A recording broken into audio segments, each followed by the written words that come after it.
દીધા એ બેની મારી જગમગ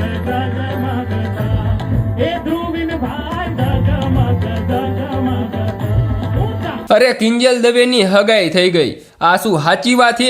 હવે ઘણા બધા લોકો એવું કહે છે કે કિંજલ દવેની હગાઈ થઈ ગઈ, અને ઘણા બધા લોકો એવું કહે છે કે કિંજલ દવેની હગાઈ હજુ નથી થઈ. ઘણા બધા લોકો એવી કોમેન્ટ કરે છે કે કિંજલ દવેની હજી હગાઈ નથી કરી, આ બીજા ક્યાંકના વિડીયો છે, આ ફેક વિડીયો છે, એવા ઘણા બધા લોકો કોમેન્ટ કરી રહ્યા છે. પણ આજે હું તમને હકીકત જે 100% સાચી વાત છે ને એ હું તમને આ વિડીયોની અંદર જણાવવાનો છું. તો બને તો આ વિડીયો પૂરેપૂરો જોઈજો. તો આપણે વાત કરીએ એ પહેલાં કોમેન્ટ બોક્સની અંદર જય દ્વારકાધીશ જરૂરથી લખી નાખજો. જય દ્વારકાધીશ લખવામાં તમારા લોકોનું કાંઈ જ નથી લૂંટી જવાનું. તો બને તો કોમેન્ટ બોક્સની અંદર જય દ્વારકાધીશ જરૂરથી લખી નાખજો.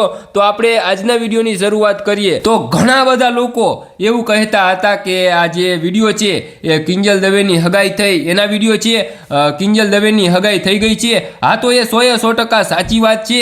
કિંજલ દવેને તેમના જીવનસાથી મળી ગયા છે, અને આ જે વિડીયો છે એ તેમની સગાઈના છે. અને ઘણા બધા લોકો એવી કોમેન્ટ કરતા હતા કે આ ફેક વિડીયો છે, આ ત્યારના વિડીયો નથી. તો આ ફેક વિડીયો નથી, આ રિયલ વિડીયો છે. કિંજલ દવેની જે સગાઈ થઈ છે એના જ આ વિડીયો છે. અને કિંજલ દવે છે એમના હવે મિત્રો જીવનસાથીનું નામ શું છે? તો ધ્રુવીન શાહ તેમનું નામ છે. અને હાલ તેમનો એક વિડીયો પણ વાયરલ થઈ રહ્યો છે, સોશિયલ મીડિયામાં ખૂબ ઝડપીથી વાયરલ થઈ રહ્યો છે. એક જ દિવસની અંદર 1 કરોડથી પણ વધારે લોકોએ આ વિડીયોને જોઈ લીધો છે. અને મેં તમને આગળ નાનો એવો ટુકડો જ બતાવ્યો છે. હવે હું તમને પૂરો વિડીયો બતાવું, આ તમે આ પૂરેપૂરો વિડીયો જુઓ.